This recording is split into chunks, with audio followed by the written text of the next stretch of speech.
அஸ்ஸலாமு அலைக்கும் வரஹ்மத்துல்லாஹி வபரகாத்துஹு. நாம் செய்த பாவங்களை விட்டு மனம் திருந்தி பாவ மன்னிப்பு கேட்பதை பற்றி தான் பார்க்க போகிறோம் இன்ஷா அல்லாஹ். இவ்வுலகில் மிக தீர்க்கமான வழிகாட்டுதல்கள் கொடுக்கப்பட்ட ஒரே மார்க்கம் இஸ்லாம் தான். நாம் வாழும் காலத்தில் எப்படியெல்லாம் நம் வாழ்க்கையை அமைத்து கொள்ள வேண்டும் என்ற போதனைகளை சொல்லிக் கொடுத்து அதுபோன்று வாழ்ந்தால் உன்னதமான சுவர்க்கமும் அதற்கு மாற்றமாக வாழ்ந்தால் கொடிய நரகமும் உண்டு என்ற எச்சரிக்கைகளோடு இவ்வுலகில் அனுப்பப்பட்டவர்கள்தான் முஸ்லிம்கள். நம்மில் சிலர்கள் நன்மை என்று பாவத்தை செய்கிறார்கள். இன்னும் சிலர்கள் சிறிய பாவம்தானே என்ற அலட்சியத்தில் பெரிய பாவங்களை சர்வ சாதாரணமாக செய்து விடுகிறார்கள். இணை வைப்பது, கொலை செய்வது, மது அருந்துவது இது போன்றவைகளை மட்டுமே நாம் பெரும் பாவங்கள் என்று நினைத்து கொண்டு வாழ்கிறோம். ஆனால் நமக்கு தெரியாமல் எத்தனையோ பெரும் பாவங்களை அனுதினமும் செய்து கொண்டுதான் இருக்கிறோம். யார் ஒருவர் ஒரே ஒரு தொழுகையை வேண்டுமென்றே விட்டுவிடுவாரோ அவரை நாளை மறுமையில் அல்லாஹ் கடுகடுத்த முகத்தோடு பார்ப்பான் என்று நபிகள் நாயகம் ஸல்லல்லாஹு அலைஹி வஸல்லம் அவர்கள் கூறியுள்ளார்கள். ஒரு தொழுகையை விட்டவரின் நிலை இப்படி என்றால் அறவே தொழாதவர்களின் நிலை என்ன? அல்லது நேரம் கிடைத்தால் தொழுது கொள்பவர்களின் நிலை என்ன? ஏனென்றால் தொழுகை என்பது மிக முக்கியமான ஒன்று. அந்த தொழுகையை தவறவிட்டால் பெரும் பாவம். தொழாதவர்கள் அல்லாஹ்விடம் பாவ மன்னிப்பு கேட்டுவிட்டு தொழுகையை சரியான முறையில் தொழுது வாருங்கள். அல்லாஹ் நிச்சயமாக மன்னிக்கக்கூடியவன், மன்னிப்பை விரும்பக்கூடியவன்.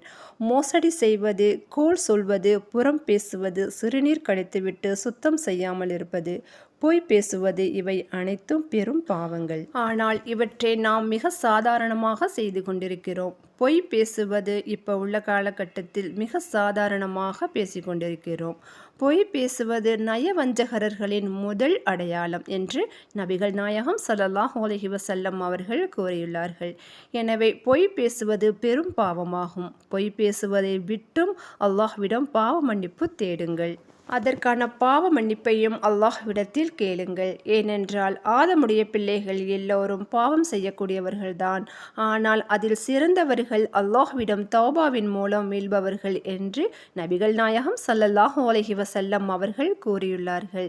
நம்முடைய இறைவன் ஒவ்வொரு இரவு கீழ் வானத்திற்கு இறங்கி இரவின் மூன்றில் ஒரு பகுதி இருக்கும்போது என்னிடம் யாரேனும் பிரார்த்தித்தால் அதை நான் அங்கீகரிக்கிறேன். யாரேனும் என்னிடம் பாவ மன்னிப்பு கேட்டால் அவர்களை நான் மன்னிக்கிறேன் என்று கூறுகிறான். தஹஜ்ஜத்தில் தொழுது அல்லாஹ்விடம் அதிகமாக கண்ணீர் விட்டு நாம் செய்த தவறை உணர்ந்து அந்த தவறை மீண்டும் செய்யாமல் அதிகமாக பாவ மன்னிப்பு கேளுங்கள். அல்லாஹ் நிச்சயமாக மன்னிக்க கூடியவன், நாம் மன்னிப்பு கேட்பதை விரும்பக்கூடியவன். நீங்கள் ஒரு பாவத்தை செய்துவிட்டால் அதனை அழித்துவிடக்கூடிய நன்மையை உடனடியாக செய்துவிடுங்கள்.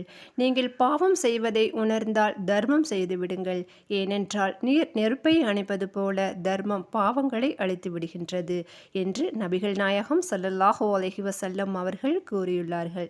யார் இவ்வுலகில் பிறருடைய குற்றங்குறைகளை மறைக்கிறாரோ அவருடைய குற்றங்குறைகளை அல்லாஹ் நாளை மறுமையிலே மறைக்கிறான். இப்போ உள்ள காலகட்டத்தில் ஒருவர் தவறு செய்துவிட்டால் அந்த தவறை தம் பக்கத்து வீட்டில் இருப்பவரிடமும் தம் உறவினரிடமும் கூறி பகிர்ந்து கொள்கிறார்கள். ஆனால் இந்த செயல் அல்லாஹ்விற்கு பிடிக்காத ஒன்று. தவறு செய்தவரின் குடும்பம் மிக பெரும் வலியால் துன்பத்துடன் இருக்கும்போது அவர்களுக்கு ஆறுதல் கூற வேண்டும். அப்படி ஆறுதல் கூறாவிட்டாலும் அமைதியாக இருக்க வேண்டும். அவர்களுக்காக அதிகமாக துஆ செய்ய வேண்டும். அதை விட்டுவிட்டு அவர் மனம் நோகும்படி எந்த செயலையும் செய்யாதீர்கள். அவர்களை பற்றி பேசி நமக்கு என்ன ஆக போகிறது? மாறுதலாக பாவங்கள் தான் அதிகமாகும். அது மட்டும் இல்லாமல் நாம் செய்த அனைத்து நன்மைகளும் அவர்களுக்கு பங்கு வைக்கப்படும். குறை சொல்லி புறம் பேசி திரியும் ஒவ்வொருவருக்கும் கேடுதான் அல்லாஹ் திருக்குர்ஆனில் கூறுகிறான். எனவே நீங்கள் யாரையாவது பற்றி குறை கூறியிருந்தால் அவர்களிடம் போய் மனதார மன்னிப்பு கேட்டுவிட்டு அல்லாஹ்விடம் அதிகமாக பாவ மன்னிப்பு கேளுங்கள். நிச்சயமாக அல்லாஹ் நாம் செய்த பாவங்களை மன்னிக்கிறான். ஒருவருக்கு நோய், வேதனை, துக்கம், கவலை, தொல்லை, துயரம், முள்குத்துவது உட்பட ஏதேனும் சோதனை நிகழ்ந்தால் அதனை பொறுத்து கொள்வதற்காக அவனுடைய பாவங்களை அல்லாஹ் அல்லாஹ் மன்னித்து விடுகிறான். நமக்கு ஏதேனும் நோயோ அல்லது கவலையோ எது வந்தாலும் நிச்சயமாக அல்லாஹ் நம் பாவங்களை மன்னிக்காமல் இருப்பதில்லை. ஒரு சிறு முள் கொத்தினாலும் அல்லாஹ் நம் பாவங்களை மன்னிக்கிறான். சுப்ஹானல்லாஹ். உங்கள் வாழ்க்கையில் சோதனைகளா? கவலைப்படாதீர்கள். நம் மனதில் எவ்வளவு வேதனை இருக்கிறதோ அது எல்லாமே இந்த இம்மையில் மட்டும்தான். அந்த சோதனைகளையும் வேதனைகளையும் பொறுத்து கொண்டால் அல்லாஹ் நம்முடைய வேதனைகள் அனைத்தையும் நன்மைகளாக மாற்றிவிடுகின்றான். நம்முடைய பாவங்களையும் மன்னிக்கிறான். எனவே பொறுமையாக இருங்கள். இதற்கான கூலியை அல்லாஹ் மறுமையில் தருவான் இன்ஷா அல்லாஹ். ஹஜ் மற்றும் உம்ரா இவை இரண்டும் பாவங்களுக்கான சிறந்த பரிகாரமாகும். ஒரு உம்ரா செய்துவிட்டு அடுத்த உம்ரா செய்யும் வரையிலான பாவத்திற்கு பரிகாரமாகும். ஏற்றுக்கொள்ளப்பட்ட ஹஜ்ஜிற்கு சொர்க்கத்தை தவிர வேறு கூலி இல்லை. மனிதன் பாவம் செய்தால் அல்லாஹ் அதை மன்னிப்பான். நபிகள் நாயகம் ஸல்லல்லாஹு அலைஹி வஸல்லம் அவர்கள் கூறினார்கள், ஒரு அடியான் பாவம் செய்துவிட்டு அல்லாஹ்விடத்தில் வருகிறான். இறைவா, நான் பாவம் செய்துவிட்டேன், நீதான் என் பாவத்தை மன்னிக்க முடியும் என்று கேட்கிறான். இறைவன் கூறுகிறான், நான் ஒருவன்தான் பாவங்களை மன்னிக்க தகுதியானவன் என்று.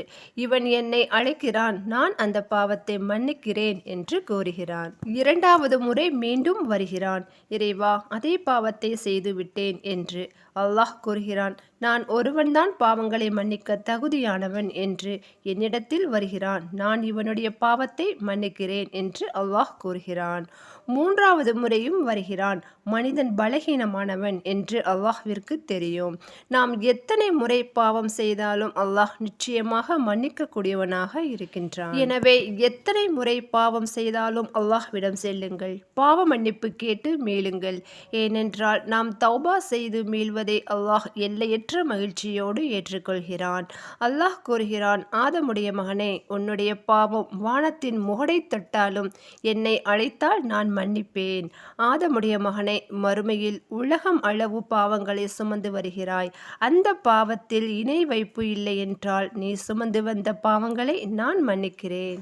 தௌபா செய்து ஈமான் கொண்டு நல் அமல்களை செய்து அல்லாஹ்வை நோக்கி மீண்டும் வருபவன் அவன் செய்த பாவங்களிலிருந்து விலகினால் அவன் சுமந்த பாவங்கள் அளவு நன்மைகள் அவனுக்கு கொடுக்கப்படுகிறது. சுப்ஹானல்லாஹ்.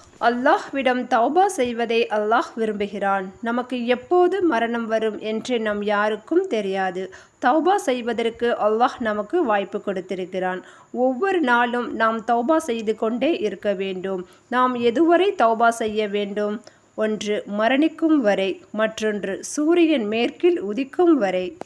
தௌபாவின் வாசல் மூடப்பட்டது. எனவே அதிகமாக பாவ மன்னிப்பு கேட்டு அல்லாஹ்விடம் திரும்பி வாருங்கள். எவர் தௌபா செய்து ஈமான் கொண்டு சுவாலிஹான நற்செயல்களை செய்கிறார்களோ அவர்களுடைய பாவங்களை அல்லாஹ் நன்மையாக மாற்றிவிடுவான். மேலும் அல்லாஹ் மிக்க மன்னிப்பவனாகவும் மிக்க கிருபையுடையவனாகவும் இருக்கின்றான். வரம்பு மீறி பாவம் செய்த என் அடியார்களே என்று அல்லாஹ் நம்மை அன்போடு அழைக்கிறான். ஆனால் நாம் அல்லாஹ்விற்கு நன்றி கெட்டவர்களாகத்தான் வாழ்ந்து கொண்டிருக்கிறோம். அல்லாஹ் நம்மை மன்னிக்க தயாராக இருக்கிறான். ஆனால் நாம் அவனிடம் சரணடைய தயாராக வேண்டும்.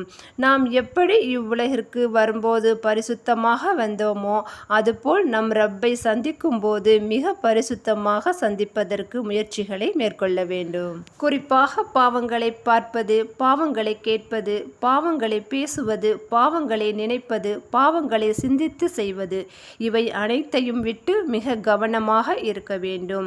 வல்ல அல்லாஹ் ரப்புல் ஆலமீன் நம் அனைத்து பாவங்களை மன்னிப்பதோடு மட்டுமல்லாமல் இனிமேல் பாவங்களின் பக்கம் நெருங்காதவர்களாக அல்லாஹ் நமக்கு அருள் புரிவானாக. ஆமீன். இறையச்சத்தோடு வாழ்வோம், மறுமையில் வெற்றியாளராவோம். அஸ்ஸலாமு அலைக்கும் வரஹ்மத்துல்லாஹி வபரகாத்துஹு.